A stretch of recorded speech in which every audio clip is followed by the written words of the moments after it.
Hello and welcome to a very seasonal Build With Baer Workshop. My name is Pat Baer. I'm here to build a very old model kit, like legitimately super old. But right now I'm going to throw the Bear Cave Leg of the Scythe emote into chat. If you're currently a subscriber, you can reply with those emotes. If you're not a subscriber, you can just say hi. Potato Race, hello and welcome to the chat. Happy to have you here. Potato Wraith is now following. Appreciate that very much. And hello to everybody else hanging out here in the chat. This is the intro portion of the stream. Lashbrook is here. Hi, Lashbrook. We're waiting for a few more folks to join us, and then we'll get to building. On Thursday's stream, I did do an ARM of this RGM, the RGM-79 GM Master Grade. Aristophan says, "Evening, Pat. Festiveness, indeed." So, normally for a show or for a stream and this holiday season, I do have a Santa hat because I have a full Santa costume, but it went in my costume bin, which went into storage, and I didn't take the Santa hat out. I thought about doing it way back in July when I moved, and I didn't do that, so I don't have my Santa hat. So I decided to decorate a little bit. This will be the border that you'll see in the overhead, which I think is fine. The background image is holiday nonsense. This is a photo from a real place that exists in this world. People who go just overboard. One of those things that you like drive through and you look at it and you go, how can you sleep with all these lights on? Like, I hope no one needs to go to bed early. But it's a lot. I totally understand and admit. I mean, the fact that I have my overlay here with my the names of people is nonsense because that's not. None of that's readable. Maybe the last one is readable. Anyway, we're going to get the stream started in a minute or two. I hope you're doing well in December. I'm getting into the spirit. Yesterday, put up decorations outside. Today, we did more inside. I've spent the last several Christmases with my folks, but usually I come in right before Christmas and not here in December, so I've been able to help out by helping getting stuff up. And my mom goes very overboard with decorating. Our living room has a very high ceiling, and so we have a very tall artificial tree. So we got to decorate that, got to get that down out of storage. And then outside, my dad has like a screened-in porch area that he smokes in, and we have some furniture there, and it's a nice little place. We put a real small tree in there and decorate that, and that lights up, and that's just like a nice little thing, and it's cool to see. And then we have lots of decorations outside. This year, my mom decided she really wanted those light up reindeer. So we got two little reindeer now. They're new. They're a new addition. Back in the 90s, my mom was the first person on our block to get reindeer. Spent a lot of money on a custom white reindeer, and then everybody had it. It became a big thing in the suburbs. Mom was very early. She saw it, and then she like tracked down the person that made it and was like, "Make me one." So these are now easier to get, and they are brown with lights, and I think that looks really neat. But yeah, so I feel like I would decorate the overlay because I'm better at doing this than I was last year at this time. And mostly I'm just excited to build a model kit and hang out with you. The art, it feels like more people are doing decorations this year, at least in the suburbs. Yeah, I mean, like, look, I was saying this to friends that, November 1st, I started seeing decorations go up. And normally I'm like, hey, wait till Thanksgiving's over. Come on. But this year of any year, just do whatever. If Christmas lights make you happy, here's the thing. In January, leave them up. Who cares? Leave them up if you want. Get rid of your tree, probably, eventually. But, leave your Christmas lights up if that makes you happy. I supposedly there is a tiny artificial tree in this house, like a yay big artificial tree, and I might bring it in here. I have a tiny Lego tree on my desk. Heck yeah, I love that. Closer to the actual Christmas holiday, one of the streams before it, I haven't figured out which stream, we're going to pause whatever I'm working on and build a Lego nutcracker. And the mouth moves. So there's a hinge and the mouth can raise and lower, which I think is great. That'll be a very quick build. It'll be like half a stream. But I felt like that would be a nice little festive thing. And then what I'm probably going to do is leave that here in this house and just make it part of the decorations because it'll be a nice little thing.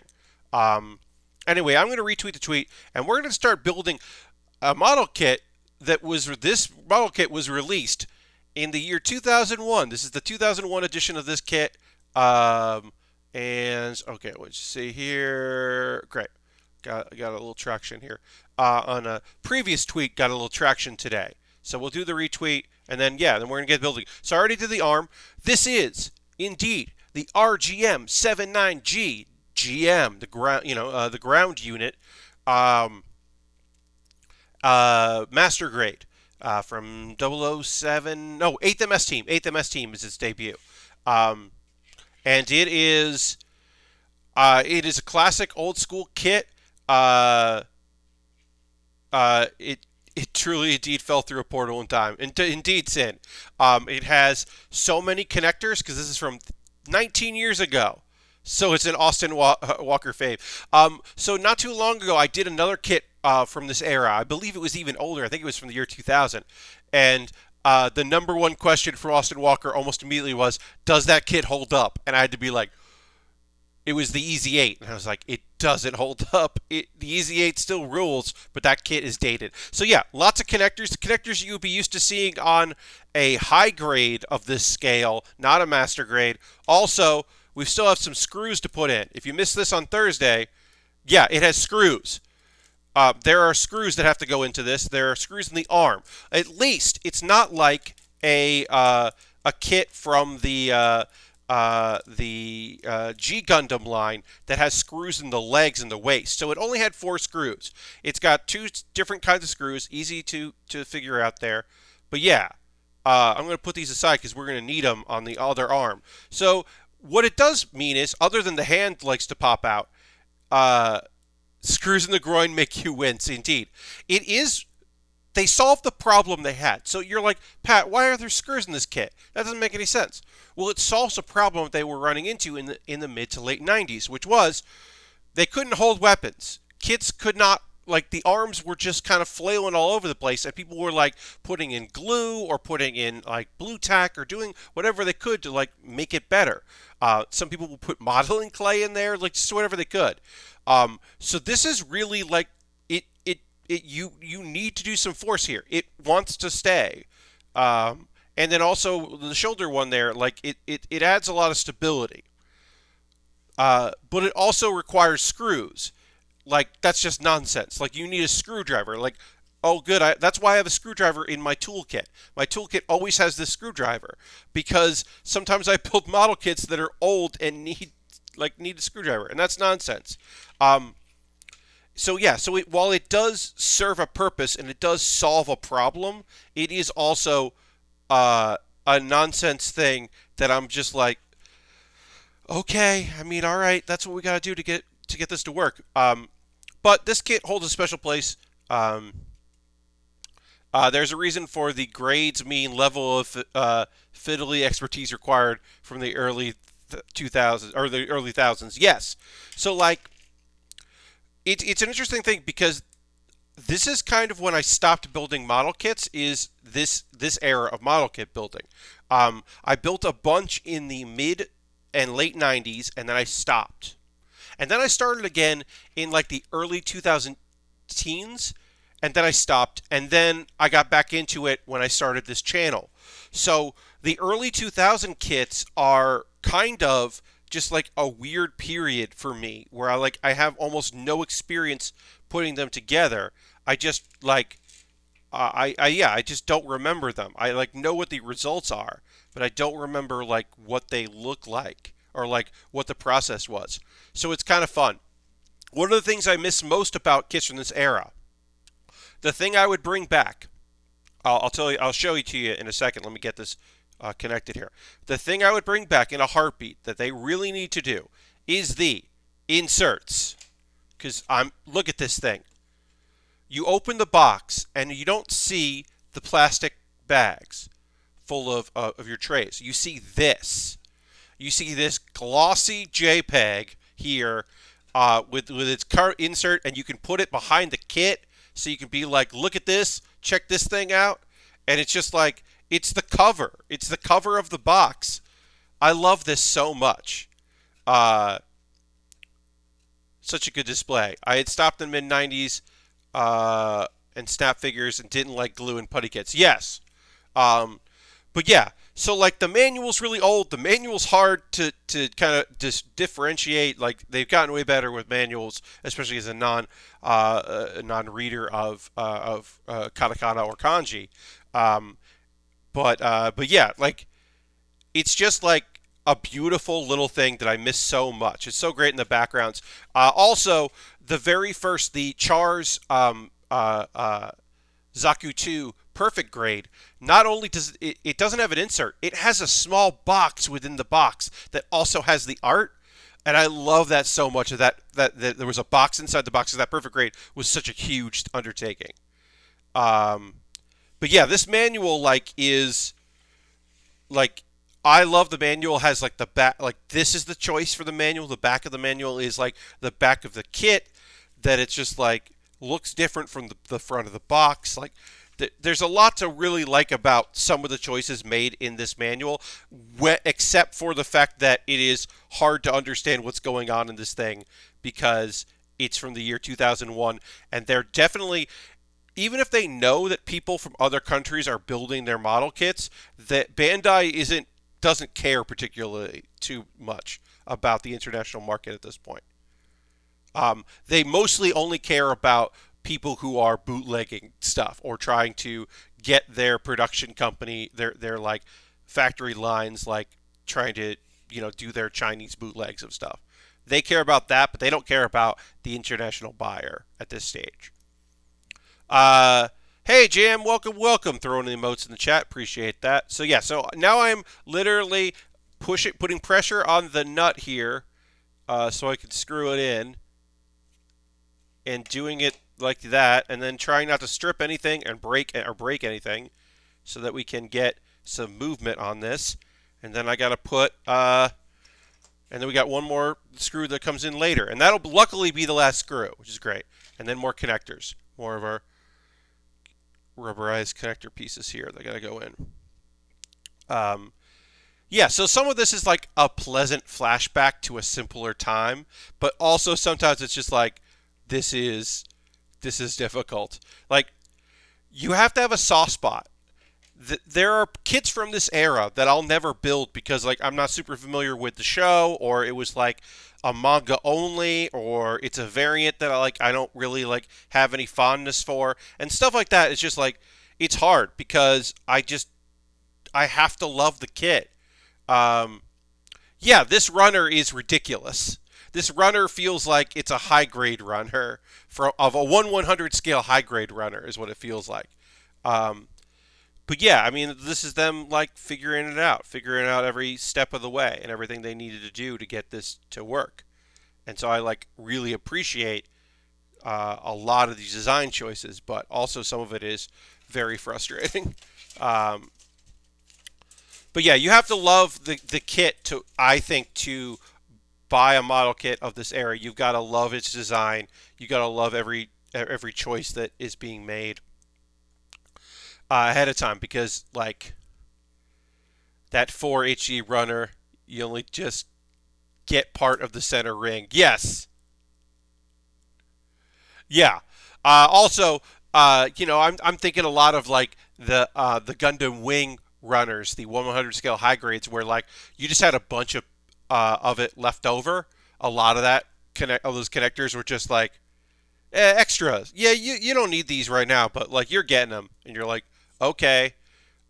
It's like, yeah, this kit's slightly different than the other, but we're cutting costs wherever we can, and it's actually cheaper for us to just make more of these one sheets than it is for us to like do individual ones for every kit. Like we're figuring it out as we go, ways for us to like save some money.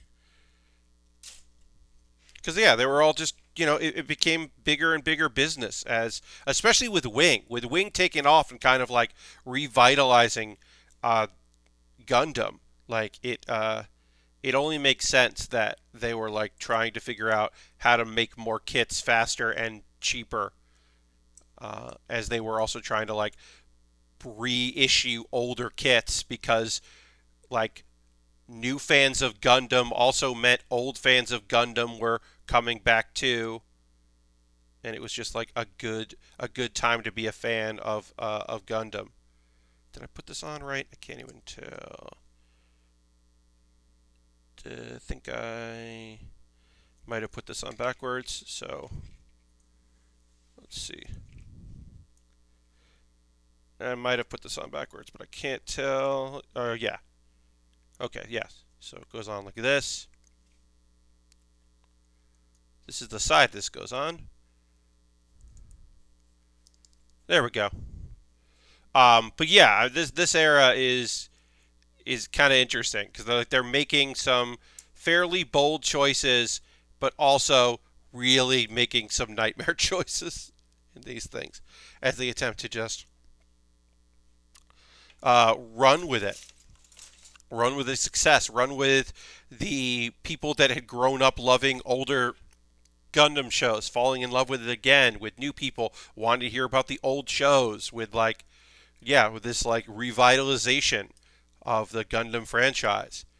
And then they were like, and then people, because like there had been a bit of a jump in viewership with G Gundam. G Gundam people were like, that's weird, and there were people who were like, this is my Gundam. I found my Gundam, because it was like it was kind of a shonen, but it was like a fighting shonen, and like Domon was fucking cool, and like yeah, it was them like kind of figuring this out, and people getting kind of excited about Gundam again.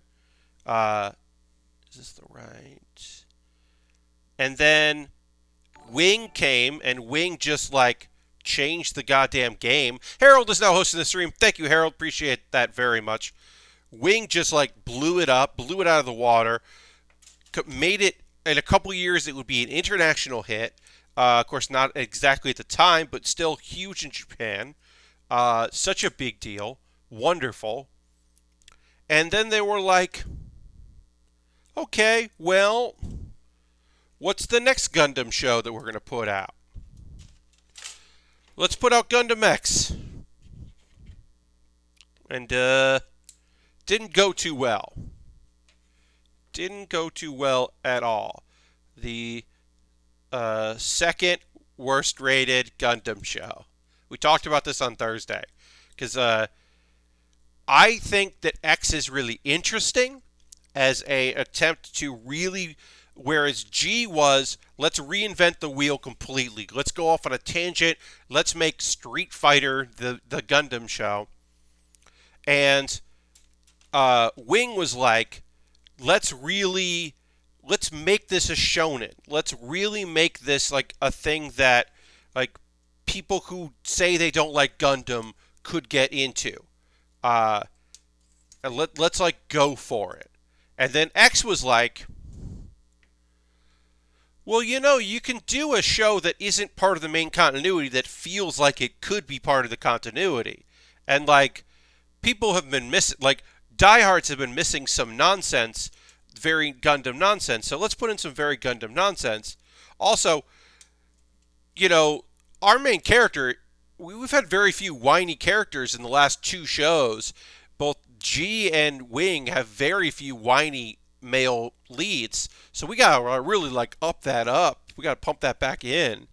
And yeah.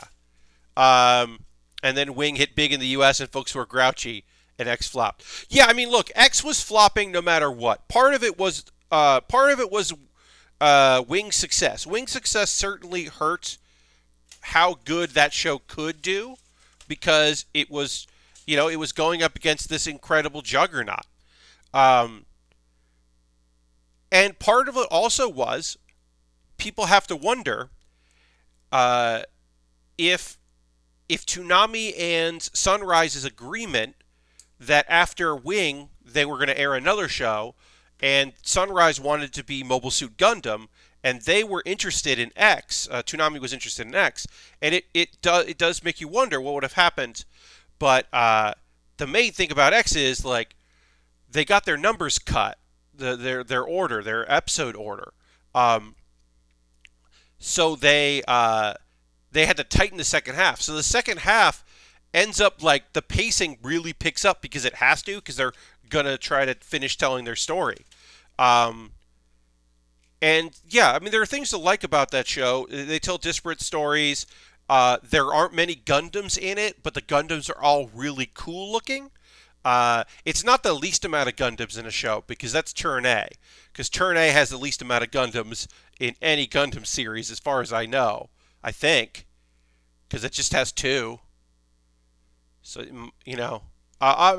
of eras, like of modern eras, because obviously like there are shows that have one Gundam in them, but I'm talking like X has like uh, four, which is way less than the six or seven, depending on who you talk to, in Wing, and the just multitude in G Gundam. In some of the most meh Gundams. Yeah, I mean, like, here's the thing about Turn A. We built the Turn A. It's one of the weirdest model kits I've ever built on this stream because it's just such a. It's every part of it is weird. Like every part of it is just like it's it's the longest legged mobile suit I've ever built that isn't a sniper unit because that is traditionally not all Gundams that are sniper units have really long legs, but most of them do because you got to do the crouch shot. You got to pose them in the crouch shot. So most of those have like long legs, and this one is just it's all legs and weird chest unit and a weird head, and it's so bizarre, and I do love it. Do not get me wrong. I do love it very much, but the Turn A is so weird. It's just such an anomaly, wonderful anomaly. Um, but yeah, like, and then honestly, talking about Gundam X, the X and the Double X uh, are beautiful. We built one of the first kits I built on this stream. I did some G Gundam stuff, and then not too long in the first year, I think, was I tracked down a Double X. I spent a lot of money, unnecessarily a lot of money, to track down a Double X because I wanted to build something from Gundam X. Because I just think it looks so cool. Uh, yeah, I mean it is weird. Sin, you're not wrong. It is a weird. Turn A is weird in so many ways because it is both. It is an attempt to unite the two universes. It's supposed to be its own thing, but also clearly follows events um, uh, that happened in like the main universe, and it's supposed to be like this far-flung future, but it's all like weird and like it's got like mind powers and girls that aren't twins but could be twins but aren't twins, and like some cool dudes and some shitty dudes and just like uh non-binary slash androgyny slash questioning slash genderqueer slash I don't know, like there's just a lot that happens in the show that is just it's trying to do a whole lot. But then also oh, sorry, folks. I gotta go ahead and ban somebody. Cool, cool, cool. Just had to go in and ban somebody in chat. Hey, it's been a very long time since we had somebody in chat that I had to ban. Not since the Jackbox stream. So that's pretty good. Pretty good amount of time since we had somebody that we had to ban. But yeah, also like Turn A is weird, and it is a weird show, and I appreciate that it exists. I do like my Gundam when it's weird, so I'll always be a fan of that. But it is a bummer of like a weird show because it's also just like I don't know. I feel like there's a period of Gundam where no one's happy no matter what they do because people are like, these shows are so weird. And then they do one that's like, fine, here's like a modern retelling, reimagining of Gundam. It's like, sure, please watch Seed. This is exactly what you want, right? Seed is exactly what you want. And then people are like, Seed sucks. And it's just like, okay, all right, fine. I don't know what to tell you. Because Seed is supposed to be like is like definitely designed to make people who like miss old Gundam stuff feel nostalgic while also being modern. It's definitely an attempt to like do stuff that other shows weren't doing or other Gundam series weren't doing. And I think it does succeed in that one respect. But I know that a lot of people really hate Seed, and I get that. But I don't know. I mean, it's no Super Defense Force, right? Because that is the SD series. Ooh boy. Unicorn is on a similar level, except new folks might not know about Char. I mean, yeah. I mean, look, every show's got to have its Char. It's got to have its mysterious, masked nonsense. I remember somebody just like being like, I had a friend that watched Wing with me when it was airing, and then I was like, oh, I'm going to do a lot of research on this. I'm going to get into it. I'm going to start watching the other ones. And then a friend of mine was just like, I like this Gundam show. I think that's good for me. I'm good. I like one Gundam show. I'm okay. And then years later was just being like, hey, Char seems pretty cool. And it's just like, yeah, yes. And it's just like, oh, all right. Hey, there are a lot of themes between a lot of these Gundam shows. Huh? And I was like, yep.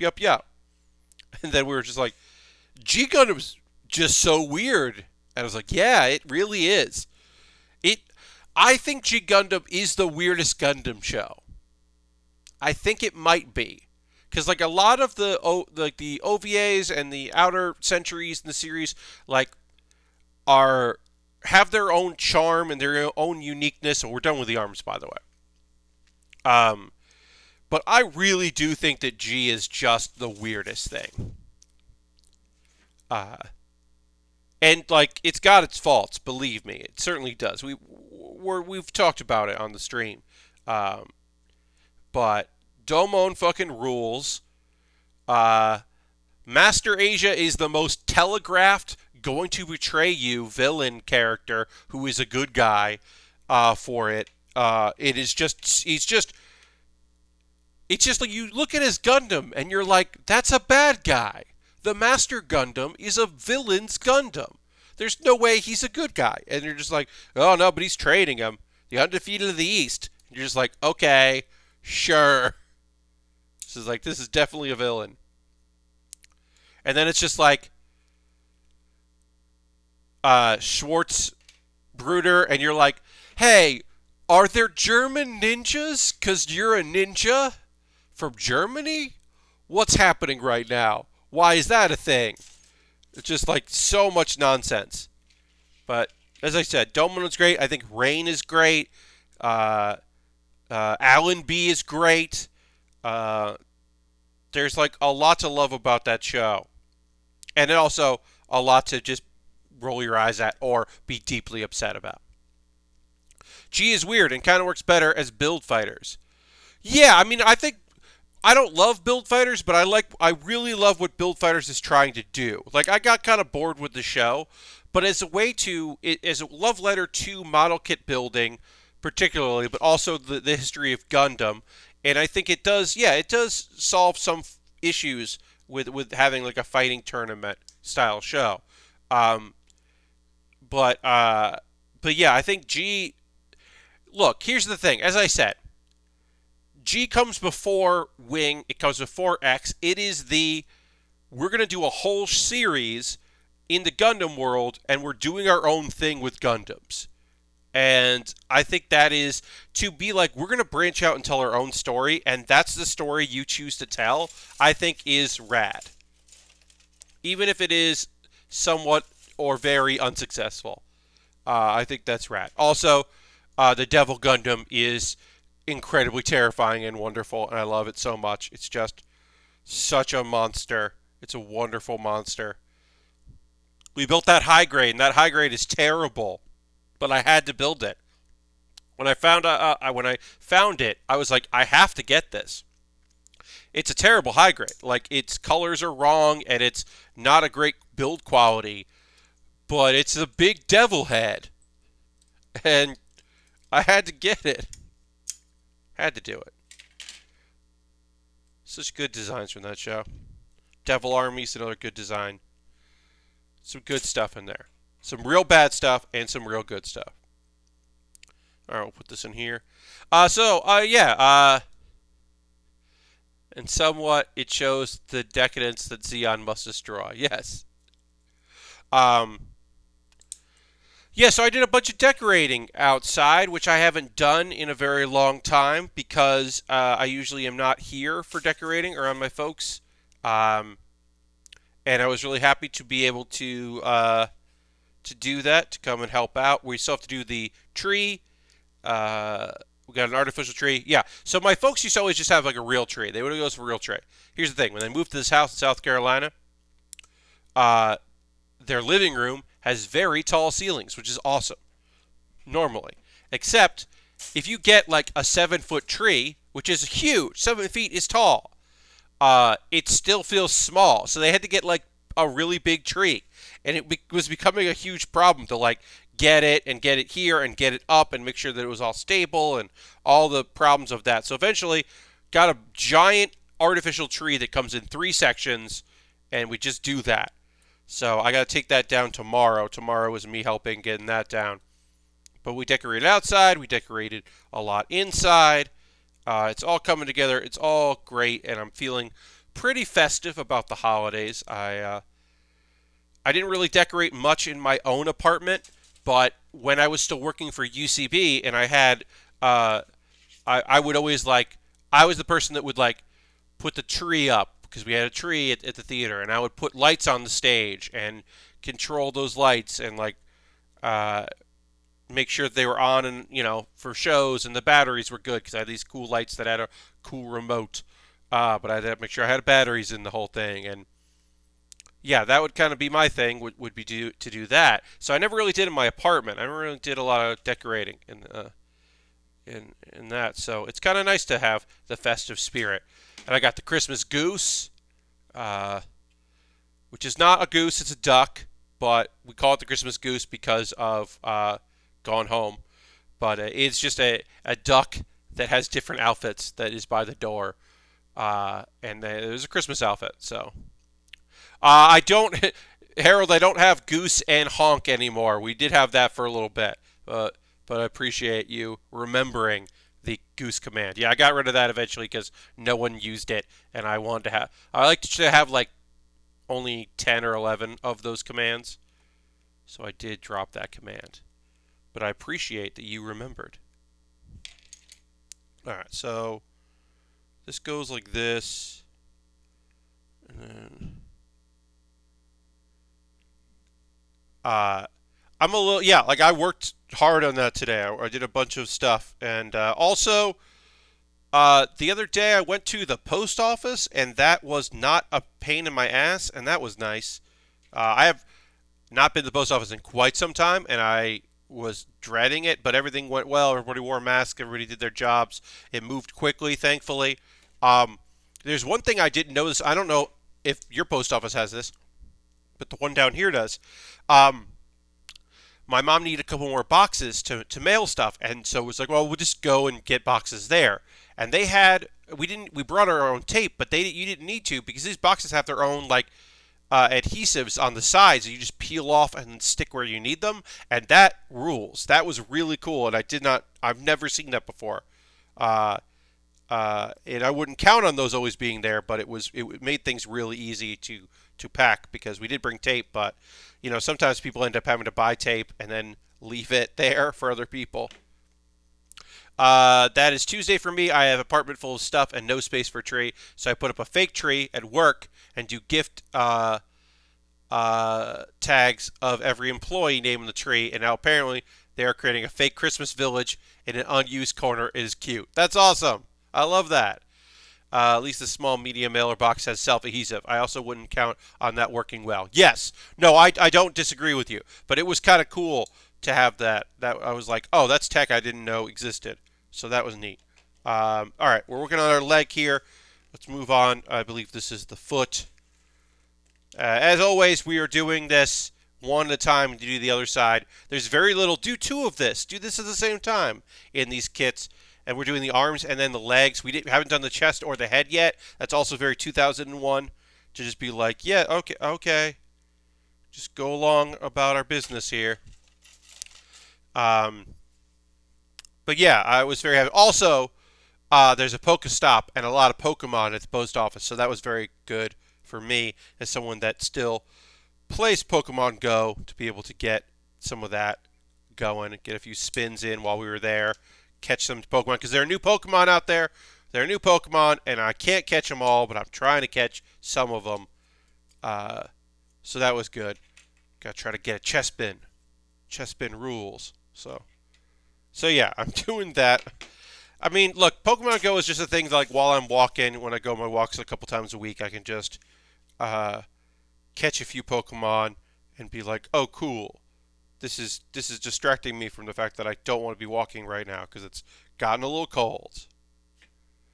But yeah, there are no Pokestops on my walk, so I never get any that way. So when I can, I'm very excited. I talked about this on Twitter. The McRib is back, y'all. The McRib is back, and I don't have one. I have not had a McRib yet. It came back, I believe, a couple days ago. The McRib is back, and I want one, and I haven't had one yet. And I like the McRib a lot, and I would like to get one. So now I have to think about, am I going to go, like, invent a reason to get one, or am I going to pay for DoorDash and get, like, just get one delivered? I don't want to do that, but I might end up doing that. Just get like a McRib meal. But I want one, and there is a McDonald's that's fairly close here. It's just not super close. So the McRib is back, and I like it. Be like GB Jason, he has had 6 McRibs. Indeed. Jason's gotten some McRibs. I need to be cooler. It's too cold for no jacket, but warm to walk with a jacket. Oh yeah. I hear you. No, for me it's when I lived in Brooklyn, there was 2.5 blocks away. There was a McDonald's, and I was very good about not going there all the time. And especially during quarantine, I rarely went there. I only went there a few times. But everyone was hearing they took out all the chairs. You couldn't eat inside. And they, put the distance stuff down, and people were good about it. So I was like, if I was still in Williamsburg, I would have already had the McRib. I might have gone the first day. But I was on a fast the last time that they were around. And then also that time, my local McDonald's didn't have them because it was a very limited one, and it wasn't participating. They weren't participating. But I have heard through an app tracker that I still belonged to, apparently, and had forgotten I was on, that my local McDonald's, my old local McDonald's, does have it. And I was like, oh, now I want this. Look at this orange. You look at this kit, you don't think about this orange, because especially if you look at the photo of this kit, it's rendered. You don't think of this color orange going at all with this, because it doesn't. This kit is just, it's just got a wild, this is such a wild color choice. I do love how bright and vibrant it is, but it's completely nonsense. All fast food locally has dumb lines. Oh, yeah, I'm sure. Yes, I bet drive-through was really long. I'm talking, I'm sure. My local McDonald's was in New York, so it was not a drive-through. But they moved pretty quickly. They had the window, which was good too. You could always just walk up to the window. All right, so this is going to go here. Look how orange this is. This is ridiculous. This is also, this kit, it's a 2001 kit, and I think these colors are really vibrant, and I'm definitely digging that. This is so far my favorite part of this kit, is just how dang orange these feet are going to be. But yeah, I'm sure there are long lines for a lot of fast food stuff these days. All right, so we got all that. We got all that. Goes in there. We need an A and a B. Yeah, McDonald's isn't super popular down here.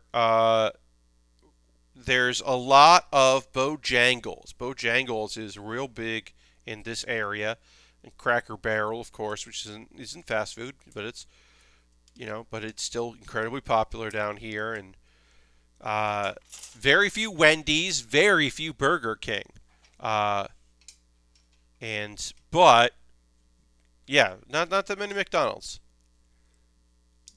But I do want a McRib because it's back. Also, the I want that Bojangles Xbox Series X. It is so dumb. Yeah, that is. I did see that. I usually don't pay attention to stuff like that, but I did. That did come across my purview. Also, the like chalupa box from Taco Bell, and honestly, why do I want that? I just had tacos tonight. I just had homemade tacos tonight. It was fantastic. They were perfectly good tacos. But I'm also think like there've been a lot of ads for the chalupa during football, and my dad watches a lot of football, so I see a lot of football ads as I'm like walking by the living room, and uh, and it's just like people are going buck wild for that, and I was like, oh, I kind of want a chalupa. I want the chalupa box. I don't, but I very much do. If that makes any sense to you.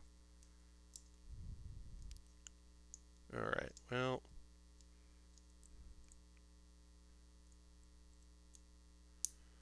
can't I get this to line up right? There we go. Got it to line up right. Okay. We'll put this together. We need another piece of A, but that'll be all right. Uh, the cheesy chalupa box is okay. Tastes like a less good naked chicken chalupa. Okay, yeah. I just haven't had it. I'm just thinking about it. Um, so usually if this was a normal year, which obviously 2020 is not a normal year, I wouldn't be streaming tonight. I'd be at my friend Brett and Sebastian's house, and we would be doing for their annual Christmas party and White Elephant, Yankee Candle, you know, question gift exchange thing, gift game. We'd be doing that, but we're not doing that, and they're doing it virtually tonight. And I didn't want to do it virtually because I knew it would be.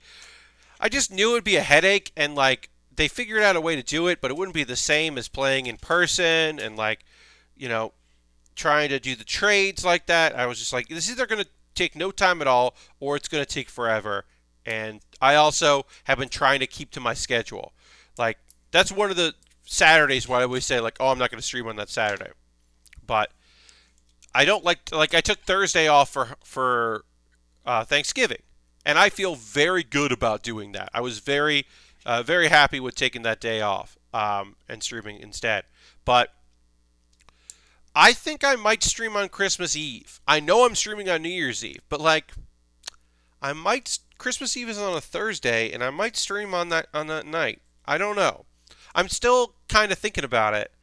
Like I might take it off, but what am I going to It's not like I'm going to be doing something else instead. I'll be doing things earlier in the day. And then also, well, it used to be so I am not I am not a church going person, right? I don't. There was religion in my life. There has not been religion in my life for quite some time. Um, but there was. And when I come home for Christmas Eve, we would go to like late night mass. Well, there is mass at the church that my mother belongs to, and they do a service in the church, they do a service in their school auditorium, they alternate in between, they clean, they social distance. So it's like, and whatever, people make their decisions. I don't necessarily enjoy the decisions, but my people make them, and you support people in the choices they're going to make, especially when it comes to religion. It's tough. uh, there's some undergate here that I'm going to snip off. Great. But so years past I've gone. We've done late night. It's like 9 o'clock mass, but it's basically midnight mass, but at 9 o'clock. That's a mass I tend to enjoy. So we're gonna, we've done that in the past. This year, we have not had the conversation that we're gonna have where I don't want to go. Like I don't. I think they're just going to pack people in. I think they're not going to be cautious. I think there's going to be people. There are going to be a lot of people who are going to be around who are coming from out of town because that is a big holiday. Like this is still a vacation area, And so there are going to be people coming in who are going to be on vacation from their homes, and some people go on vacation from caring about this disease and doing the right thing. And I think they're just going to they're not going to turn people away.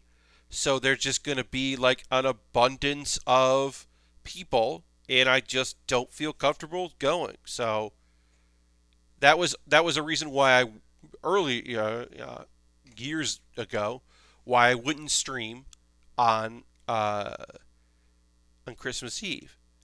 But yeah, this year I'm like, oh, I might just stream. So I still haven't decided yet. Midnight Mass Early Bird Special Edition. Indeed, right? Because like people like that mass, but they don't want to be there at midnight. Like nobody wants to do midnight anymore. There are churches that still do it, I'm sure, but uh, this church anyway was just like we do this at like 9:30. It's like okay, but yeah, I feel very uncomfortable with the idea of it. So I still haven't decided. Um, but also, there's going to be a lot of people, I'm sure, out there who aren't with family, who are, and they might be doing, or maybe they're just doing Christmas Day, or they're doing a Zoom thing. And at 9 p.m. Eastern, maybe they would be looking for something to do, and that thing they're looking to do might be a Pat Bear stream where I build model kits on Christmas Eve. Uh, I don't think that's going to be the. Yeah, well, no. If I do it on Christmas Eve, I'll do the Nutcracker then, I guess. If I do it the night before that Wednesday, and I don't play video games that Wednesday, instead I do a model kit building stream. That'll be when I do the stream where I play or where I build a Nutcracker, because it'll be the Christmas stream, and that feels right. So, like I said, I still haven't decided yet. This actually reminds me. Let me look to see what people have voted on my Patreon and see if they have voted on what I'm playing on Wednesday, because I put it up to vote. And they have voted. Scrolling. Oh, looks like I'm going to return to Cloud Gardens, the early access game that I played a couple months ago. Have not returned to it since. So I will probably return to it and do like a level or two to kind of remember. We played a bunch of levels in it, and then I went and did a little of the free play to kind of just like mess around with that, and it will probably just do the same thing. That game is pretty cool. I had a good time with it, so Cloud Gardens looks like I'm playing that on Wednesday, so you can tune in for that. Um, I've got a few model kits coming in the mail that I will be obviously building on stream, so more about that when they come up. I did get one more of these entry grade kits that is a humanoid shape, not a gunpla, not a mobile suit. So it'll be interesting to see how that works. I'm still interested in seeing how that comes together. It feels less like it. What do I want to say? How do I want to say this? It feels like they put a lot of effort into making the. I'm putting this on upside down, folks. Really fucking this up already. Putting this on upside down. I was like, this seems wrong. It was. It feels like the entry grade RX-78 the entry grade Gundam, was like their premier thing in this, and the other ones feel like the figurized kits that we've already built, like I've already built on stream. It feels like those, and like maybe they're a little easier than they were, but it doesn't feel like incredible. So I don't know. That was just from my looking at the kit that I got, which I'll talk about when I send an email out to Patreon message to my $10 plus patrons.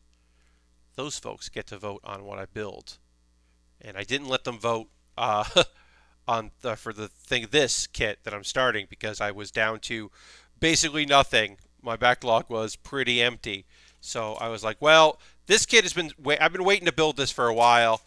I like doing the old kits. Also, the nice thing about master grades is, especially grades of this era, like it takes a while to build. There's a lot to do. We are now in. I've been doing this kit an hour today and like an hour on Thursday, and we're getting done to a leg here, 2 arms and a leg, in about 2 hours. So it does take a little while to build these, which it's cool. And there's some cool weapons as well. Um, let's see. Do I have anything else I want to talk about? I mean, we're going to talk about anime in the second hour, so I got an anime talk coming up. But yeah. Uh, does anybody have any like this is this is these are my plans because it is this weird holiday. Like this year is a 2020. I'm doing things differently. We're gonna do a Zoom get together on Christmas Eve or Christmas Day. We're going to a park and everyone's gonna socially distance from one another and bring their own food and just be together. Or we're gonna sit at opposite ends of the picnic table or whatever. Like if you've got any uh, new to you this year holiday stuff, like let me know. Let me know what you're up to, what you're putting together, because I am interested to hear that. I'm with my folks. I've been living with them now for a few months, so I'll be spending Christmas with them, and it is basically the same Christmas we've done. Um, it'll just be us on Christmas Eve and Christmas Day. We'll have a turkey because we like turkey on Christmas Day instead of a ham. That's just how our house rolls. We'll make food for the neighbors across the street because they don't do big holiday stuff because they're kind of older folks and they don't have family at this point. So we always send over a plate for them or like a bunch of food there, and they get to have that like the day after, which is nice little thing. And yeah, I think that's pretty much it. Harold says, I still don't know any of my family's holiday plans. I'll probably spend time with my folks and my sister and her family, but I don't know specifics. Okay, yeah. I mean, it's a tough year. We did get invited by like my cousins to go up and do a thing, and it's just like, no, we're not gonna travel. Um, but yeah, it'll be pretty relaxed around here. Just a nice little Christmas holiday. I got to get wrapping paper together. I got my gifts from my folks, and the one gift I mailed out. I did all that. I got all that legwork done. Haha, legwork. That was not supposed to be a pun. I'm just happen to be working on the leg right now. Uh, but I got all that done. I just have to wrap gifts and get cards. I have not gotten cards. I need to go do that sometime. I gotta find a good time to do that, and then go get Christmas cards. But that's about it for me. It's pretty light and easy. And then I think New Year's Eve I'm gonna be streaming, y'all. I'm gonna stream New Year's Eve. New Year's Eve is a Thursday, so what's gonna happen that night is I will be uh, doing a stream here. Because it's a Thursday, so I'll do a build kit stream for 2 hours, or Lego, or whatever I'm doing. And then when that stream ends, or when that stream normally would end, which is 11 p.m. Eastern Time, I'll stop model kit building, and then we'll hang out for an hour. We'll play games. I think we'll probably play Jackbox, and then we'll ring in the new year together at midnight. I'll like set an alarm right before, and then we'll maybe go to a YouTube channel of the ball dropping or something, or we'll just do a countdown ourselves and ring in the new year together, and then we'll go probably raid somebody that's partying even later. We'll probably go raid somebody on the West Coast. All right, so I need H, I need E, and I need two I's. So I need a bunch of these connectors. So H is here. So that's H. Okay. And then I is here. And then E is here. Great. But yeah, so that's the plan, at least for New Year's. It's like I felt like, I want to ring in the New Year with y'all, and I think that'll be a fun way to do it, as just to have a nice holiday time. Uh, that would work out pretty good, and then we'll play some games because I don't want to like build for 3 hours because that's just not something I want to do. But I also want to do my build stream because I like streaming when I can. and keeping my schedule, because I know some people also uh, pay attention and like to have their usual things, because it's a weird time out there. Oops, this thing is, dang it. So I want people to have like their standard stuff. It's also important for me to have my like, I do this at this time. It doesn't change as much as I can. Like, I just think that's nice to have. I try to keep that stuff together if I can. This thing popped right out. I think I remember that on a kit similar to this, doing the same thing. Come on. Come on. But yeah, let me know what your plans are, folks. What are y'all doing for the holidays? And if you're not doing anything, then that's also cool. Let me know. Like hopefully you can spend a little time with me, and I can be part of your holidays around there. Uh, yeah, let me know what y'all are up to. Saturday night, y'all are a little quiet, and that's okay. That's all right. No problems there. Totally understand. Sometimes we're all a little quiet here. I can't be. I have to keep talking. It doesn't work if I don't. I mean, I guess I could not talk on a stream, but I think that would be very odd. And occasionally I do stop talking because I'm concentrating on like some weird thing that I can't figure out what's wrong and why I'm doing it wrong.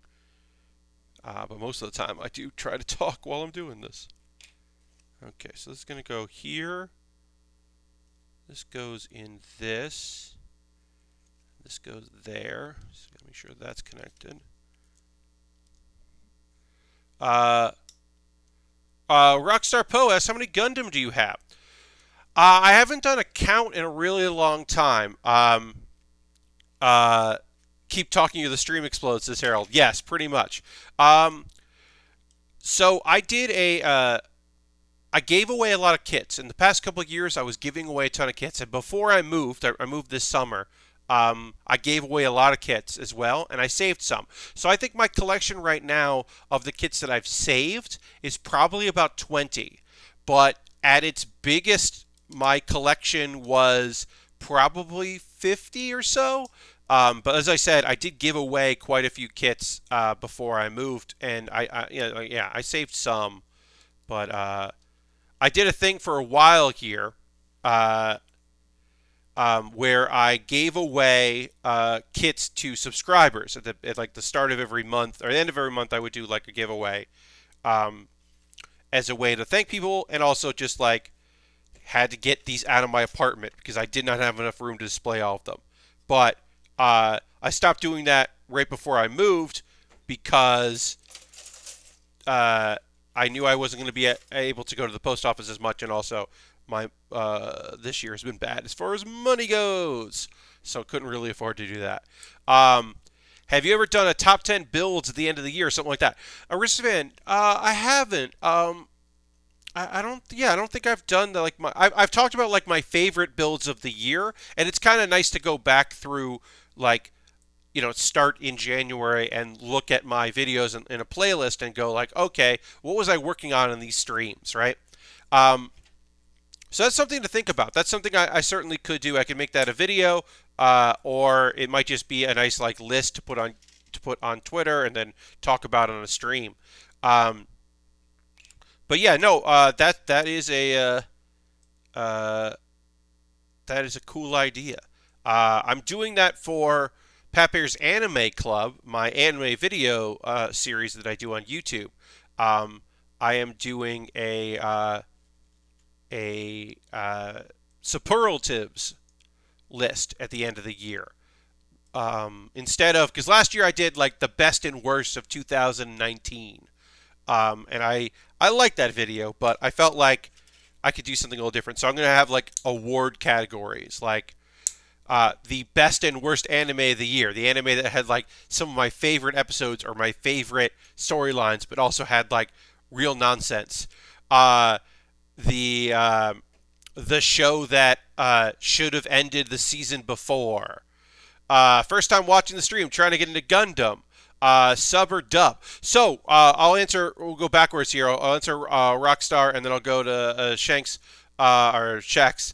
Um, I am subs. I'm a subs guy because I started. Even though some of the first anime that I ever fell in love with was because it was on TV, I like subtitled more. Sometimes they're rough because they are being done very fast. I think but but if a show's out and I have access to it, I want to watch it as soon as possible. And simuldubs are out there, and simuldubs before the pandemic were pretty fast. But yeah, I really just want my anime when I want my anime. Uh, and yeah, in a lot of cases it is. I mean, there's some good look. There are some classic good dubs out there, and there are some modern good dubs. I actually think that I've watched very little of it to compare, so I can't give you a full accurate feeling on it. But from what I have watched of the dub for Black Clover, it seems pretty good. The Black Clover dub seems pretty excellent.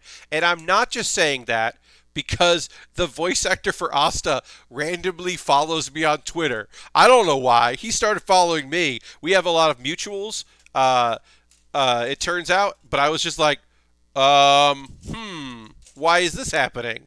And I don't have a good answer for you. He's just following me on Twitter. Yeah, Black Clover is fun. I mean, I prefer the subtitles because I like the vibe. You know, I like to watch things in its context. You know, as best it can in its original context. But also if dub is the way you all watch your shows dubs. Excuse me, sorry about that. You know, watch them the way you want to watch them. Because some people are like, I can't invest in a show if I'm reading along while it's happening. I got to keep pausing, and my brain just doesn't process stuff that way. And I understand that. I totally get that. Also, one of the things that I haven't talked about this in a while, but one of the things I like about anime is that when I'm watching shows, I have to focus on it. Because a lot of stuff, a lot of of the YouTube content I watch, I've got on one monitor, and the other monitor I'm like doing other things. So I'm like not focused on it. It doesn't have my attention. I can't do that with stuff that's in Japanese. I have to be able to read along. So it does cause me to be active in my participation. Whereas sometimes I'm pretty passive about things. And then I'm like, wait, what just happened? I didn't even notice because I'm not fully watching what's going on. So I do appreciate that about you know, a subtitled show over a show that is dubbed. But yeah, watch the shows the way you want them to.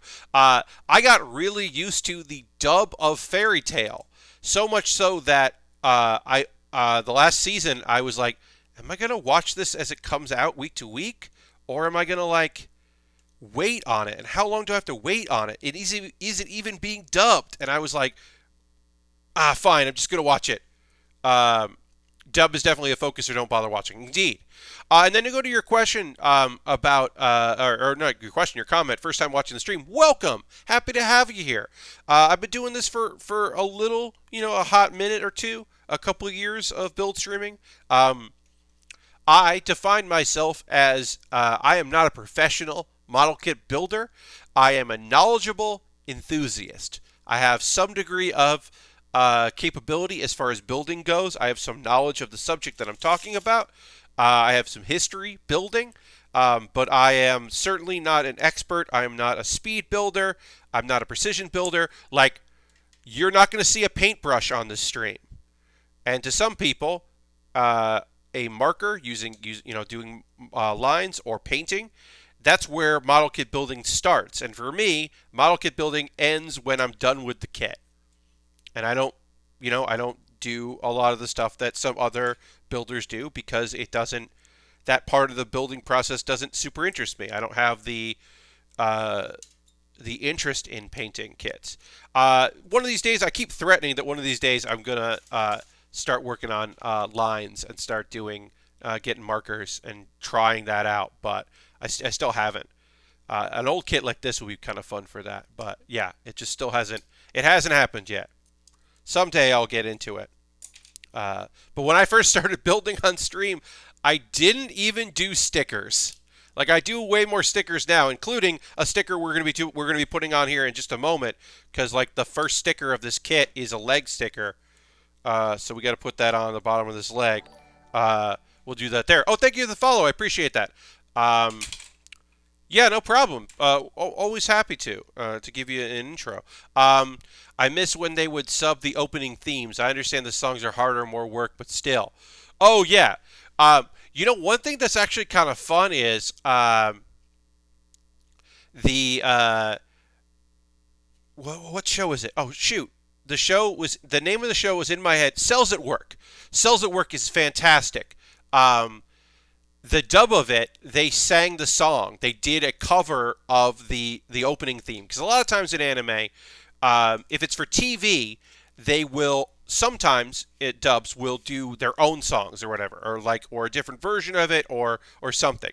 But usually in like a dub for like a streaming service, they're just going to put the song in and move on, and they're not going to like focus on it at all. But they did a version of Cells at Work, the theme, with English, and they also apparently I found this because I was listening to it, that the German dub of Cells at Work they also sing, and that rules. I'm not going to link to it. But you probably find it. But the German dub for Cells at Work is great. It's like remarkably good. Um, uh, but yeah, I like it when they give you the lyrics. Actually, my favorite uh, way to subtitle an opening theme song is to give you the English and also give you the Japanese, the kanji at the beginning, at the top, and I really like that. My Setsu opening act, the girls who are into a thing anime about stand-up comedy that I've been watching, does that. They translate it, and it's great because the jokes come really fast, but also the end of the song is them singing basically the Japanese equivalent of rolling on the floor laughing, and I was like, oh, that's what that is? Cool. Uh, the last show I really got into was No Guns Life. Yeah, I bounced right off that show, and then a season 2 came out, and I didn't pick it back up. But I know people that really love that show. It didn't hit me, and I think that, that happens with shows sometimes where it's just like, yeah, I can see why this is good, but it's just not something I want to keep watching. Um, Even shows that are sub only, in my experience, don't do the lyrics as much. Yeah, totally. Um, but yeah, No Guns Life hit it hits a certain person, like a certain people, I should say, like really heavy. But I think that's true for like a lot of shows. Like my friend Ethan's favorite show this season is the Gymnast Samurai, or the Samurai Gymnast. I forget, which is bad of me. But I watched the first episode of that, and I was like, I do not need to keep watching this. And he's like, it's my favorite show this season. I was like, okay, we're different people. And I think that's totally fair. Uh, I'm kind of bouncing off Jujutsu Kaisen, but I've been kind of keep watching it because Jujutsu Kaisen is like Christian, who's in the chat, not tonight, but is often in the chat. I think that's his favorite show. Like, it's the show he's most hyped about this season, and like I feel bad not talking about it during anime talk because it's something that he wants to talk about. So I got to get caught up. I didn't watch this week's episode that came out yesterday, but I will get caught up just so that I could talk about it when he's next in the stream. Because I understand. It's nice when you can like chat about something that you've watched and other people have watched too. Um, Speaking of which, I'm going to do this really quickly because we got some new people in chat, so I'm not going to go too deep into it. But I am going to take a pause for the cause. We're going to get back to building real soon, but I didn't realize it's 10:15, so we are past due for the pause for the cause. So first and foremost, I'm going to do this real brief. I'm just going to talk ways you can support the channel if you want to. You're under no obligation to do any of these things. If you're not already following, please give me a follow. I build Mondays and Thursdays and Saturdays from 9 p.m. to 11 p.m. Eastern. I stick to that schedule. And Wednesdays I play something else. We're going to play Cloud Gardens next Wednesday. If you're already a subscriber, you can throw the Bear Cave, the Lego, the site, the moat in the chat. Let the people know. This is an affiliate stream. I'm an affiliate. So subscription is an option. You can use cash money to subscribe. You can use your Prime Gaming token to subscribe. And if you're not using it for me, please use it for somebody, because it is a great way to support small streamers like myself, where every stream does count, or every streamer subscriber to does count, is what I was trying to say. Gifting subs. We have had no gifts this month. If you would like to start December off right and gift a sub to somebody in chat, that'd be a great way to support what I do. Under no obligation to do any of the things I'm talking about here. We did get a sub here. Thank you so much. I appreciate that very, very much. Using your Twitch Prime coin. I really appreciate that. Thank you so much. And the Aristofan got an emote, because it's one of those times where when you sub, people get free emotes, temporary holiday emotes. So that's rad. Thank you so much. Welcome. But yeah, subscribing is a great way to support what I do here. I'm going to talk very briefly. If you're watching this later on my archive on YouTube, what's up, YouTube? Thank you. But, I also got an emote. Cool. Put that in there. I also have a Patreon, and you can join my Patreon. Oh, we already got another subscriber. Thank you so much, because that's because Sin gifted 5 subs to Rockstar Poe, Defiant Optimistic, One Sweet Chuck, Isabella 19XX, and Mariner Nate, or Mainer Nate. Welcome, everybody. Thank you so much. It's going to take a second. Welcome. Thank you so much, Sin, for gifting subs. Welcome to the gift sub leaderboard, and welcome to me having more subs and not worrying about being over the threshold that I was worried about. This rules. Thank you so much. We'll do this very fast and get back to building, because I'm feeling hyped. But I got a Patreon. You can join my Patreon if you want to do that. That's another way to support. Everything I make through Patreon, through Twitch, and through direct donations goes into buying model kits, because this hobby is expensive. I made the choice, I know, but all of it goes back into it. So there's also direct ways to support with donations. It goes into a account, and I take money in the account to buy kits. I just bought a few high grades. They're coming in the mail, and an entry grade kit. I'm going to get some gift cards for Christmas, and I'm going to spend those gift cards on some master grades. So I have some modern master grades. I want to get the Karios. It's like a year old, and sometimes it's only $47 instead of $65, and I'm gonna get it because it's rad looking. But I'll get some master grades to build. I always try to have a bunch of cool stuff to work on. And like I said, I have a backlog of some kits. But if you were saying to yourself, Pat, is there any way to make sure that you build what I want you to build? Don't get into building Lego. Oh yeah, exactly. And yes, Shax, I'll get into grades. We'll talk about grades in a moment. I want to get through this, but I will talk about that. But yeah, I have an Amazon wish list. If you want me to build something that you decide I should build, well, you could buy it, and then it'll arrive in the mail, and you don't get my address. They just ship it to me, and then I build it, and it's very easy. And then it jumps the queue, so I don't build the stuff I got to build. Then I build my stuff. I put in a bunch of these new entry grades, like I want to build Doraemon. That sounds cute. I'll build the Doraemon. But I've got some high grades. I've got some master grades. I've got Lego. I've got a bunch of different things in here. And anything you build in there, like I said, it jumps the queue. Right now the Kairos is not available, but it pops in and out. But yeah, there's a bunch of kits there. I'd like to build one on this list. There's expensive stuff. There's inexpensive stuff. It runs the gambit. But yeah. Yes, indeed, right? The Mandalorian and child brickheads is very cute. You're not wrong.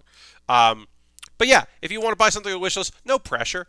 You could also buy a gift card on my on USA Gundam store, and then send me like a DM on Twitter with the code, because they send it to your email. It's like another way to support what I do. because I can't have a wish list there. If you're like, I don't want to do it on Amazon. So that's that. I have a Discord. You can join my Discord. My Discord is very chill. I post build photos, and some people post build photos of things they're working on, like Lego sets or model kits. I post video links of things I do. It's pretty relaxed.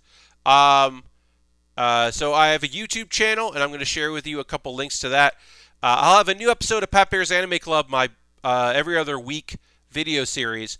But I'll tell you for right now that the last episode I put out was the topic was stuff I wish I had gotten into sooner. It's 3 anime that like I'm behind the times on. I got into in 2020, but it's several seasons in one case.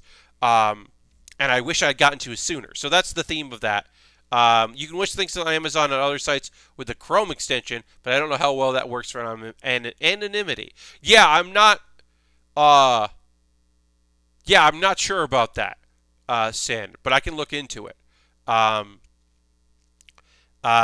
Basically, at some point, I need to get a PO box, but that's not going to happen while I'm in this apartment or this house, I should say.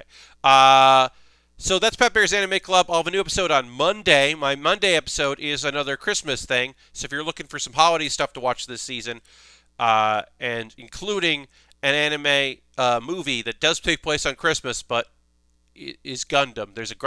There is one Gundam thing definitively that does take place on Christmas Eve, and so it counts. Then Baering the List is a video series, a weekly video series you can check out if that's something you want to do. Every week I rank things. I started January, the first week of January, and I'm ending at the last week of December. I'm going to do 52 of these things, so you can check that out. That's a nonsense thing that I haven't given up, even though I just want to do a video a week in some kind of series. So that's that. All right, I'm going to talk about some anime that I watched in the past couple days while I continue to build a model kit. So let's go back to the overhead here. I'm going to drink a little water. And then I'm going to talk about some shows that I watched the past couple days, because that's what I do in the second hour, even though we are definitely far into the second hour. Let me tell you about some anime. Let me just get that up together. There it is. Great. So, Romanesque, based on the light novels, or the video game that's based on the light novels, I don't know. It's cute, it's weird, it's nonsensical, it's very light and easy. It's like a 3-minute show. The Chinese, and basically the idea is that there's artificial intelligence in the form of android young ladies who control trains, and they're meeting to talk about ways to advertise their train lines. The Chinese rail lord is going to make merch that will be a Chinese hand fan, where each blade has images of different trains unique to China, and that's going to be their big thing, which seems very nice. And then 2 other rail lords are comparing their bedtime comforts, and there's Yuri vibes, because that's what this show is about.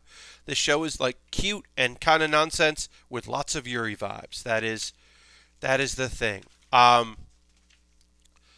With a dog and a cat, every day is fun. We got another episode of that lovely show. This is a 1.5-minute long show.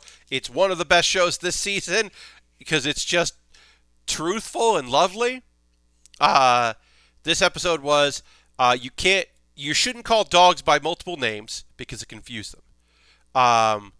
But this dog is fine with any name you give them. The cat does not care what you call it. It will not respond no matter what. And then the owner and the dog have a new game called Dog Machine Gun, where she like holds the dog and moves its paw like a machine gun. And the cat wants to try it, but it just doesn't work with the cat. And it's very cute and also very true.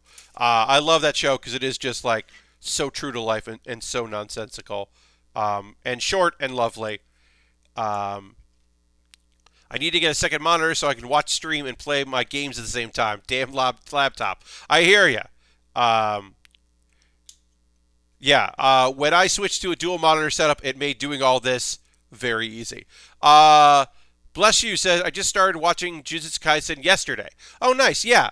I didn't watch the most recent episode, but I am almost caught up on the show. It has a lot of, it feels, the beginning of it feels very Bleach-like, where like you've got a tough, like abnormally strong, kind of dumb, but good-hearted main character who like has like an idea of the darkness in the world, but like doesn't really get what's going on. Who's then thrust into like having to do the right thing, uh, and I like that. And there's some really cool character designs. Like I don't know if the manga is this fast paced, but the anime is fucking fast paced as hell. They are breezing through like they introduce the villains very quickly into the show, and you're like, oh shit, okay, this is gonna pop off and be real. Um, yeah, it's pretty okay.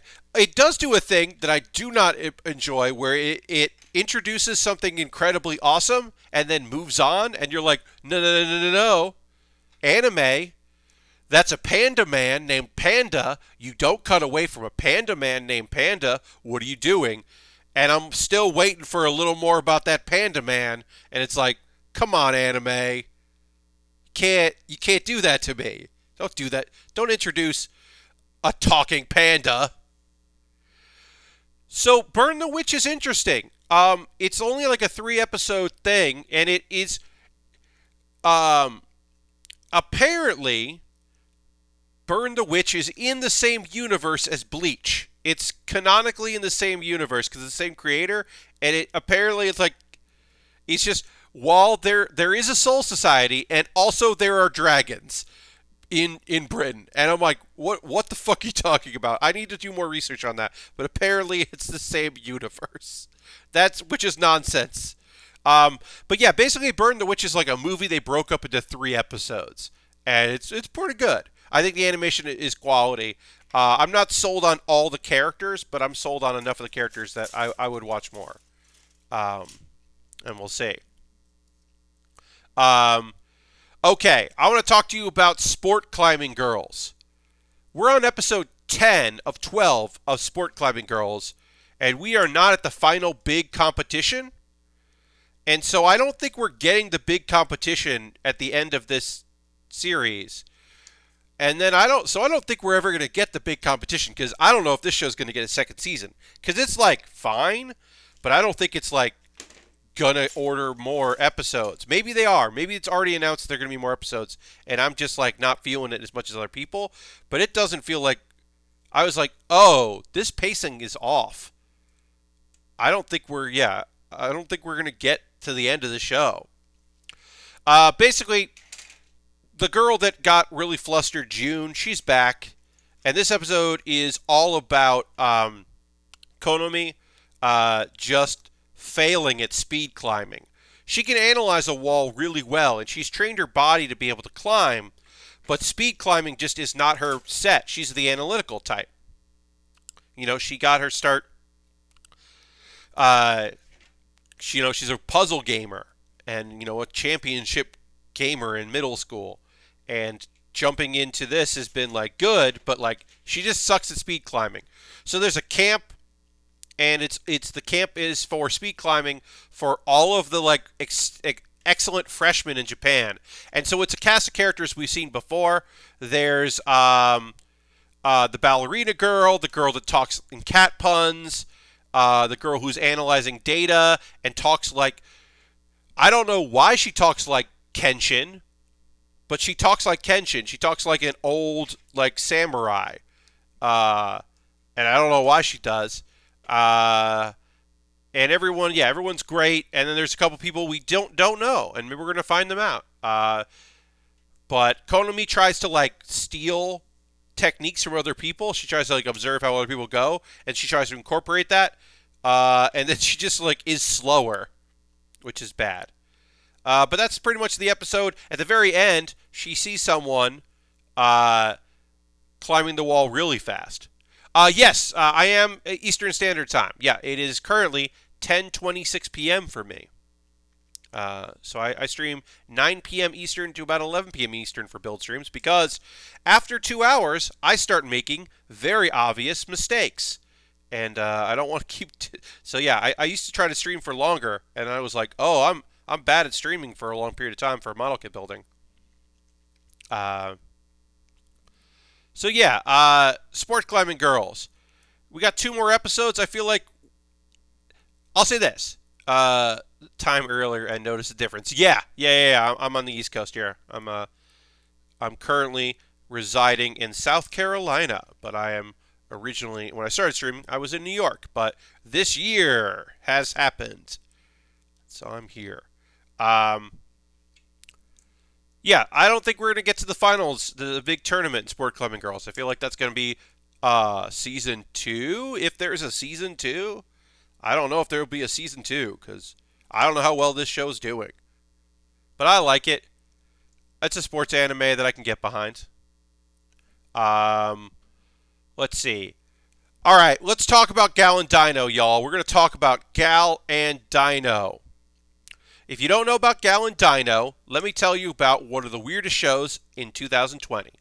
This show started in April of this year, but because of the corona, there was a lockdown in Japan. So it went on hiatus.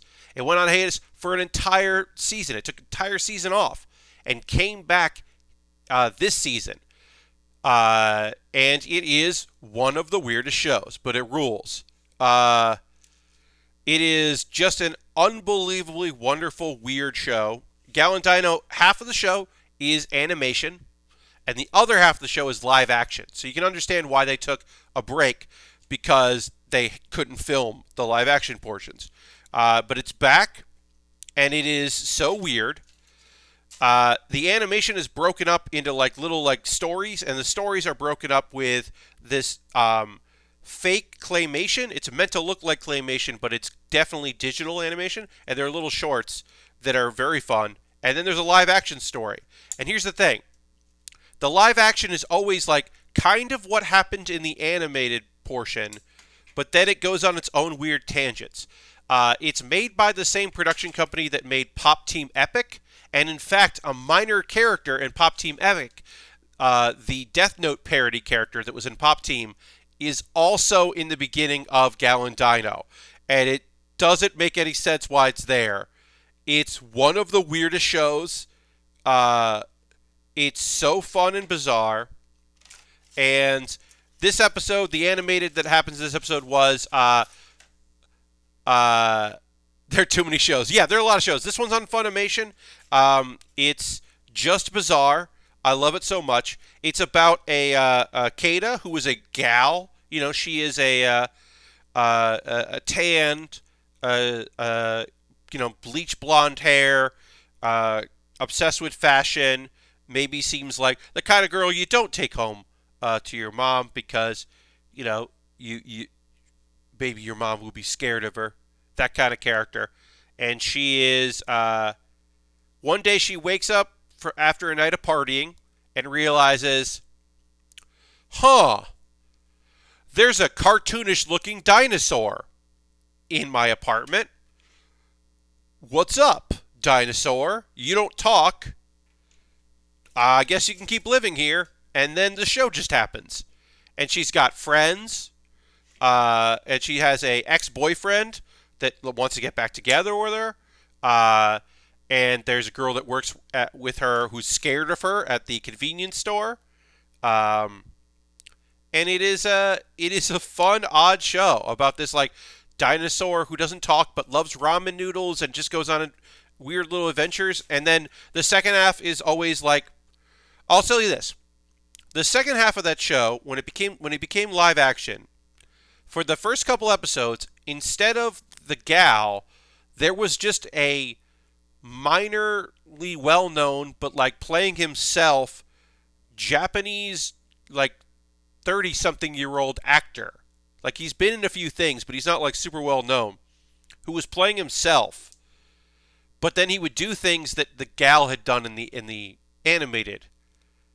And then there was a whole lot of nonsense I can't get into. And then it was replaced with the girl that does the voice of Keita now plays herself.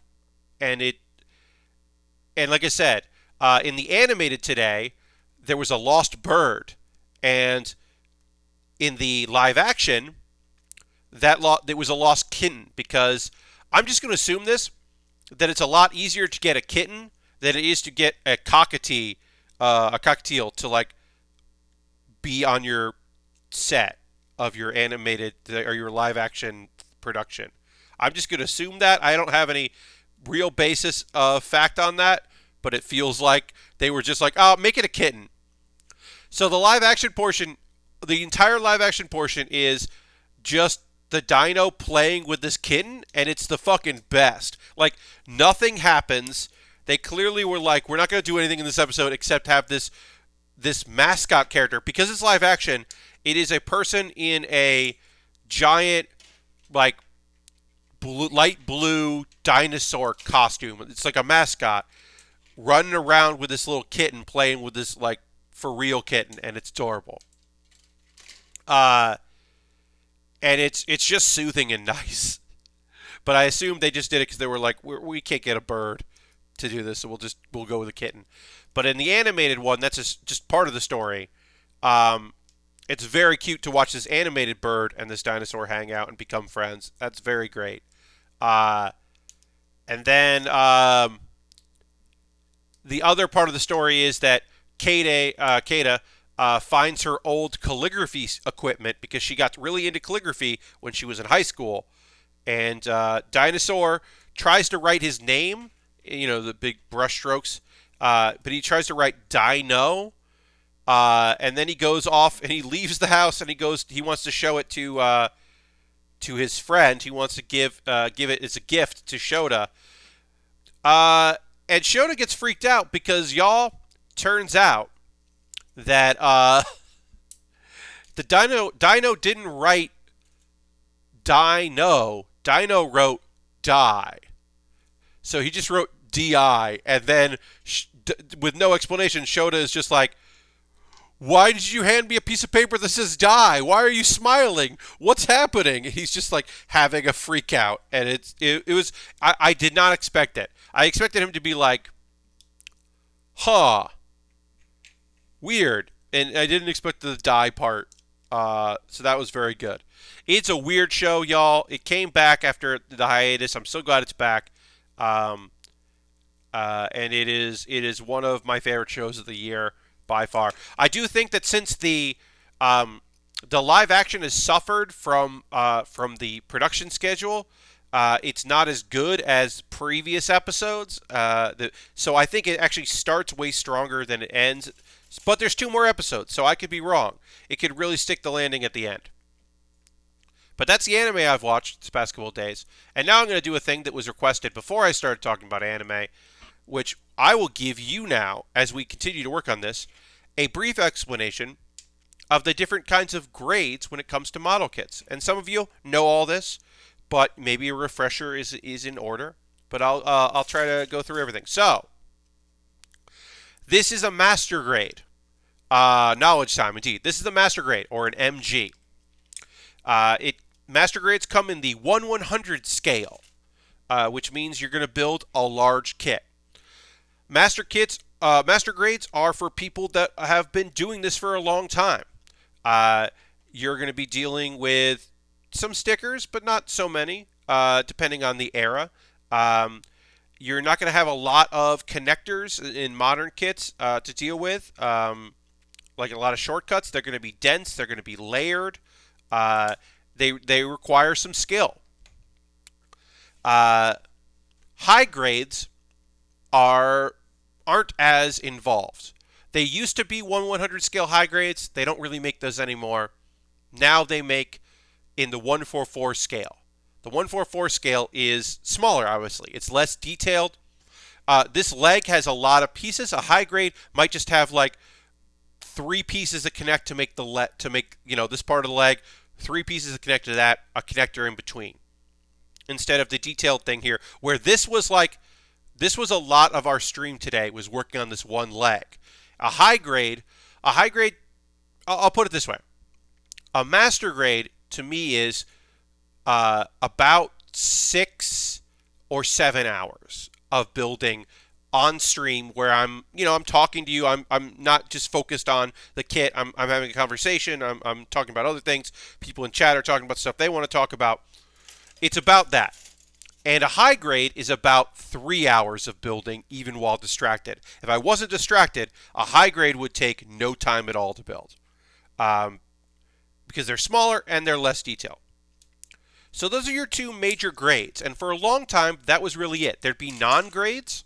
There'd be special cases like, and there was perfect grades. And perfect grades are 160 scale. They're huge. They're incredibly detailed. They're very expensive. They take a long time to build. I don't talk about perfect grades that much because I've only built like 3 of them in my life because they are prohibitively expensive and incredibly detailed. But so most of the time I'm working in master grades and I'm working in high grades. These days they make a lot of high grades. They make some master grades, but they're mostly making, in my opinion, they make just a lot of high grades because they are cheaper to produce and more people are interested in them. A few years ago, they introduced real grade, and real grade is somewhere in between high grade and master grade. They are the 144 scale like a high grade, but they have some tricks to them and details that are more akin to a master grade. So they are the in-between. Real grades, I would say, if you're starting with high grades and you feel comfortable with high grades, don't go to real grades. Go to master grade because you're just scaling everything up. You're like adding some difficulty, but you're doing a bigger scale of kits. Because real grades are the size of high grades, but their pieces are just, you need 1-to-1 scale kits. The only 1-to-1 scale kit I've ever built on this stream is the cup noodle kit that I built, which is a real cup noodle kit. I built it this year. It is a 1-to-1 scale. It is the size of a cup noodle kit, and that is the closest I've built there. So I would say you start. Oops, actually, that's the wrong piece. You start with a You start with the high grades, and then you jump to master grades. And that is my philosophy. And then if you're comfortable with master grades, you can start with a real grade because a real grade it's just a high grade with a lot more detail. So it's a lot of tiny little pieces and lots of layers, and it's tough. There are some other grades out there that are non-graded things that are similar to that. Iron-Blooded Orphans, the Gundam series, their line of kits, they do have some master grades, they do have some high grades, but they also have something called full mechanics, which is it's a 1/100 scale, but it's like not quite a master grade and more like a high grade, where you do a very detailed skeleton. You build the whole skeleton, and it's pretty detailed and complicated, certainly complicated. But then the outer shell is a little easier to put together. And those are really fun to build. And I'm bummed I built every single full mechanics that exists, because those were really detailed skeletons. It was really fun to put those together. And then, yeah, the armor came on pretty easy, and they cut some corners on that because that was the choice they made. Those are pretty fun. There have been some high grades that I built recently that are from that series, and that's fun to do. All right, so I got to put this here. It goes in there. Let's try not to mess this up. Now, the thing is, on Thursday, I built a brand new grade. A completely brand new grade called Entry Grade. I built an entry grade of the original Gundam, and it was fucking cool to build. Here's the thing about Entry Grade. They designed they designed a kit explicitly for the purpose of being a kit you can just build from your first time. Like, this is, I always say, you start with high grades. My advice used to be, get a high grade of something that you like, a show you like, or a kit you think rules, because that's a great way to start, which is like, I think this looks cool, I'm going to figure out how to build it. Well, now I'll tell you to get the entry grade. It's going to be $10 to $15. It's the instructions are fully in English and a couple other languages. There's no stickers. You don't need tools. You don't have to get snipper clips for an entry grade. Entry grades are placed on the spruce, so all you have to do is rock it back and forth, and you're not going to get little nubbins or anything like that.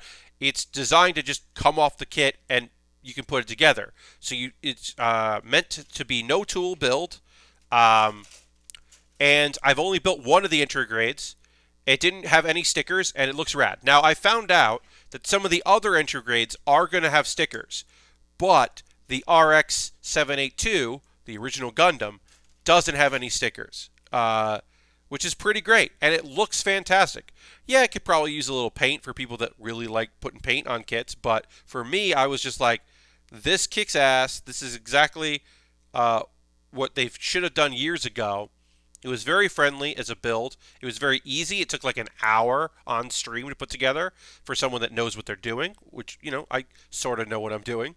And I think it was a very stress-free build. So if you're interested in Gundam and Gunpla, try to find an entry grade. And as I said, I talked about my Amazon wish list before. There are other kits in the entry grade series, and I'm going to try to build some of them because I think that's interesting to talk about and to kind of show off. I have a few on the wish list. I already bought Midoriya, Deku from My Hero Academia, which feels very much like the Dragon Ball line that already exists, but will theoretically be easier to build because entry grade. Epic Open World's here. Hey, Pat and Chat. I know the stream is ending about, so I just want to say everyone, say hi to everyone. I hope everyone's doing good. Epic Open World, yeah, we only got a few more minutes left on the stream tonight, but thank you very much for being here and stopping in. Happy to see you here. I hope you're doing well. But yeah. And for folks that are new to the stream, or folks that just need a reminder, we are going to raid somebody tonight. It most likely will not be a builder because I don't follow a lot of builders. It'll be somebody on the West Coast who is streaming, but the people that I choose to raid are all great folks, so you don't have to worry about that. I don't pick nonsense people. I pick good people that do interesting things. Sometimes they play horror games, which are not my favorite. A lot of times they play strategy games. We went and raided Jordan the other day, who is back into Warcraft. I don't think he ever really left World of Warcraft, and that's kind of fun to, like, I don't know, it was fun to, like, watch raid content for World of Warcraft, like pick up raids. That was just like a thing that I was like, oh, it's been a long time since I watched people do this, and now you can hear them too.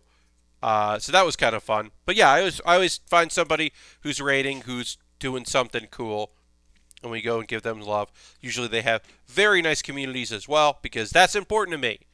It is very important to me to find people that not only are fun streamers but have good chat, because I think that's sometimes a bummer, people that don't police and look into their chat, or they don't have anybody kind of paying attention to what's going on. I think that's a bad thing. I just finished Build Divers Re-Rise, and that show is definitely weird. Like, I had to adjust to what that show was versus what I want it to be. Yeah, Lashbrook, I felt the same. I only watched a little bit of Divers. I didn't watch. I haven't watched any Re-Rise. But yeah, that did sound like kind of a show where you're like, okay, let me just kind of go with the flow on this one. Oh, is that what you're all about? All right. I don't think there's anything too wrong with that. But that is a thing that you have to do sometimes, and I'm not always great about that with any show, where sometimes you have to be like, oh, you're not going to do what I want you to. You're not going to be what I want you to be. That's a bummer. I'm going to have to just go with whatever you're doing. But yeah. Okay. We are almost ready to put this leg together, and then we'll probably wrap it up there. Trying to remember the last show that was like that for me, where I was just like, oh, you're just not interested in doing the thing I would like you to do. Okay. I'm trying to remember what that was, but it happens. There's some shows that like are just deadly serious, and you're like, I wish you weren't like this. And then some shows that are like very goofy, and you're like, oh, okay. I don't know. It happens. It happens with any show, really, where it's just like sometimes they're just going to go about their pace. They're going to go at their pace and do their thing. Oh, you know what it is? The one I always talk about is Attack on Titan. Attack on Titan is the show that it was definitely going in, and this is outside of the beliefs of the creator. That is a separate conversation. In a different conversation, but just from the standpoint of what that show wants to do versus what I wanted that show to do, that show was definitely about people that become Titans to help fight the Titans or to help fight the humans. And I didn't want that to be the show. I wanted the show to be what humanity's last hope against the Titans, all these humans coming together to fight impossible odds and to take them down. Yeah, Attack of the Weird-Looking Naked Men, and the people who want to stop them. But that's not what this show is about. That show is about, it is about that, but it's also and more about people that turn into Titans, the anime. And I have far less interest in that show than I did in the original, what I believe to be the original premise. And so it's like, okay, well, this show isn't going to be what I want it to be, so I have to decide if I'm okay with that or not. And it turns out I'm not okay with that. I don't like it, so I didn't watch the last season. If it's a show you enjoy, go for it. But it is not something that I'm super into. Because yeah, as I realized, I was like, okay, this is just gonna keep going in this direction and this pace, and like some people are gonna really love that, and they're gonna be so psyched about this, and oh, he does this, and oh wow, no, Aaron, and I'm just like, yeah, this is not for me. I have realized it is not for me. It is not doing what I want it to do, and that's okay. Because it's just like, yeah, it's just not, it's just not for me. And that's okay. Trying to remember, I always had another good. That was my main example of like a show that's like, it's just not doing what I want it to do, and not going in the direction I would like it to go in. I can't remember. Because everybody's got the like, oh, I thought this was different. My mistake. A little bit of like Decadence, which is one of my favorite shows of the year. I think Decadence is incredible, but we were definitely sold a bill of goods that it would be way more about the main girl than it is, because it's her story, but it's also another dude's story too. It is like a shared story, and it really felt like it wasn't that. And it's an original property, so like, people were making assumptions based on the information they had. Some of which was, just like based on, the trailers. And I did think it was like, oh, this is a shared story. And I really thought this was all about this girl trying to find her way and fight this big war. And it goes different directions. All right, I'm putting the last sticker on here. This is going to be the last step. We didn't finish the legs fully. We'll finish that up on Monday, which is our next stream. So we get that sticker on there. But we got legs done and we got arms done. So we did pretty damn good today. I'll take a photo of that after the stream. But as I said, my next build stream will be this Monday at 9 p.m. Eastern Time. I'm going to go ahead and find a stream for us to raid. So feel free to come along in that raid. Thank you for the new folks that came in. Thank you for the gift sub, Sin. I really appreciate that. Thanks for everybody that gave me a follow. I hope you had fun tonight.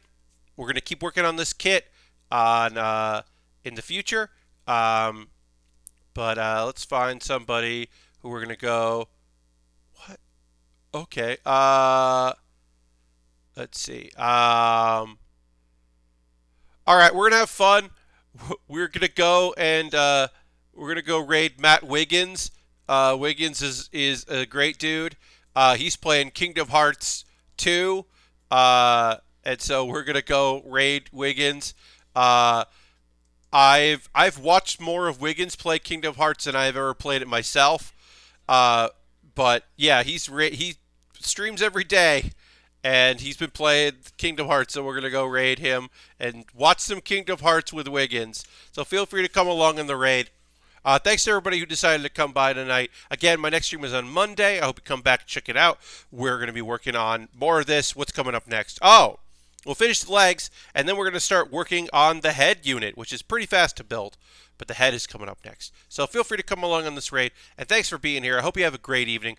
I'll see you on the next Build with Baer in the future. Goodbye, everybody. Goodbye, goodbye, goodbye, goodbye, goodbye, goodbye.